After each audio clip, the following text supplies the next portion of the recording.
When you think of iconic Batman villains, who comes to mind? I'll give you 5 seconds to think.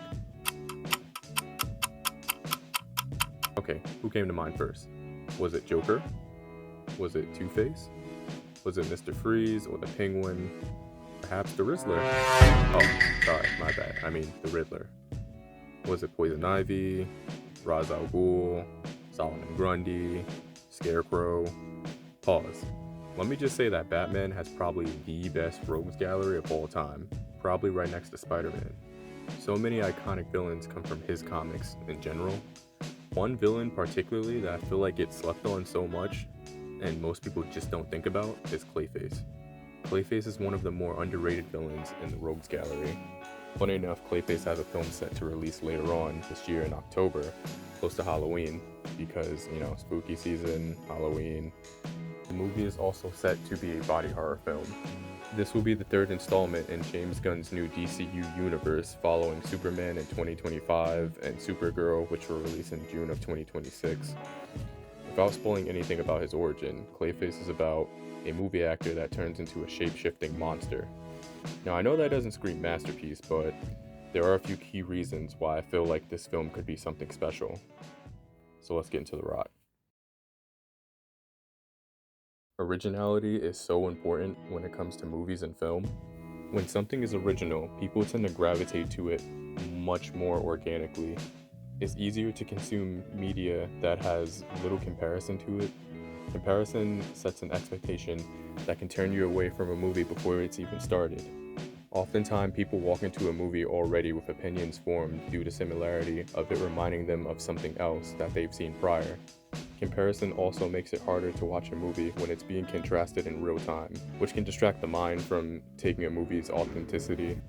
Yes, Clayface has been in comics and the animated Batman series for a long time, but this is the first time we'll see him in live action, which is original in itself, and that makes it hard to compare. Horror movies literally print money. People love going to the theater just to be scared. Even the complete slop bottom of the barrel horror movies make money, so imagine now.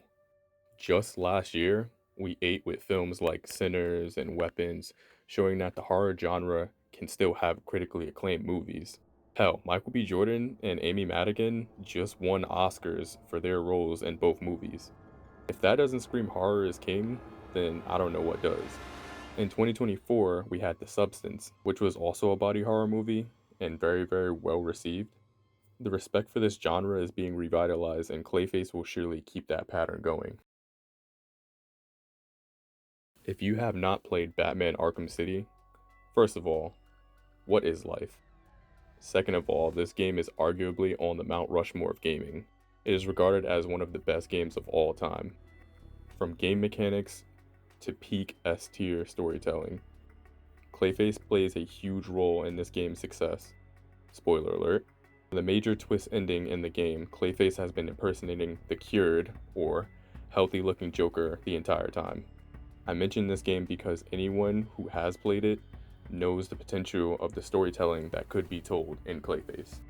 The game can also be used as somewhat of a blueprint, even though we don't have Batman in there, which I'll get to in a second. But the game is a testament to what has worked before in the past. A movie is only as good as its twists and turns. Making a film about a shapeshifter can go down so many avenues as the game did before. Famously, 1982's The Thing is also a proven formula that shape-shifting stories can work on the big screen. We could be on the verge of a surprise debut from Batman in this universe. While we do have Robert Pattinson as Batman in the Matt, I'm never releasing the Batman Part 2 Reeves universe, it has been confirmed that Pattinson will not be Batman in the DCU.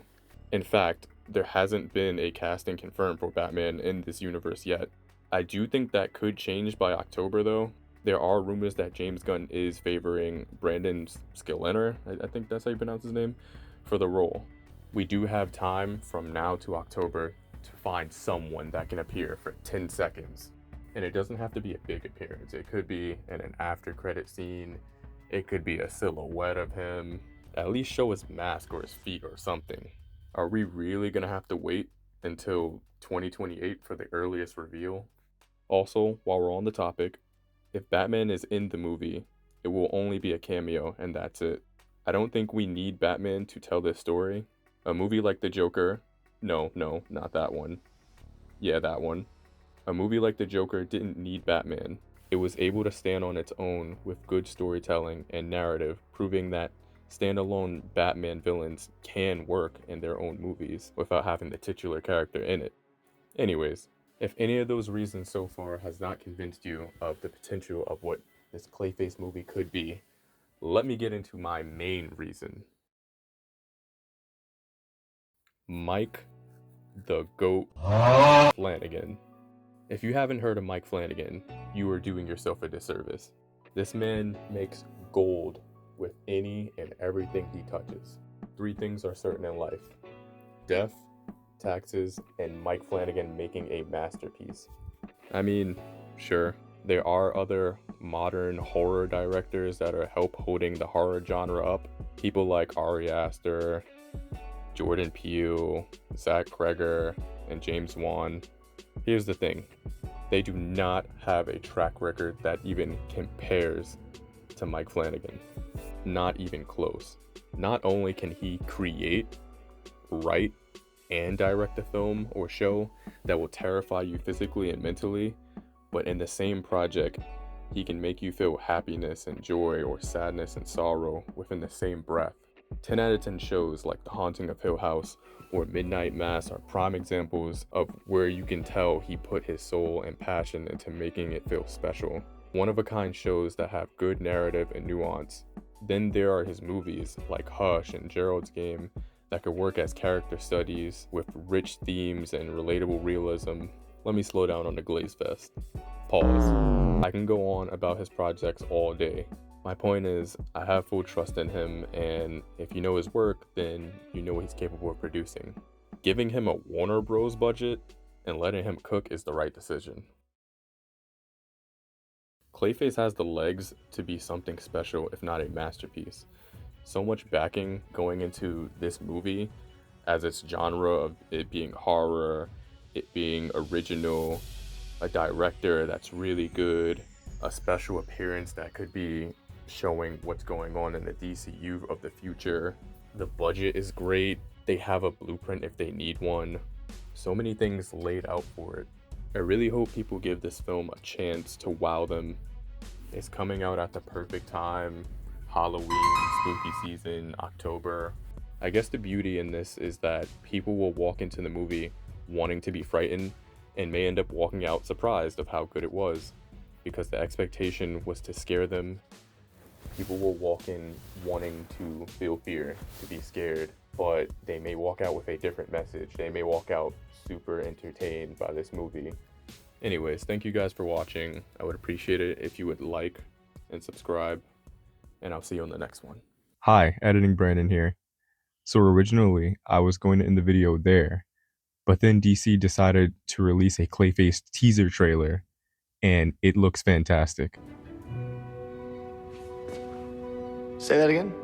They didn't show much, but what they did show was very, very intriguing. When they said it would be horror, I thought maybe they meant it was going to be slightly scary or, spooky or something like that. But no, they are really, really leaning into horror. Really, really leaning into it. If you have not yet seen the trailer, give it a watch and then comment down below what you think about it. Any predictions, if you think it'll be good, if you think it'll be a flop. And that's it for now. I'll see you on the next one.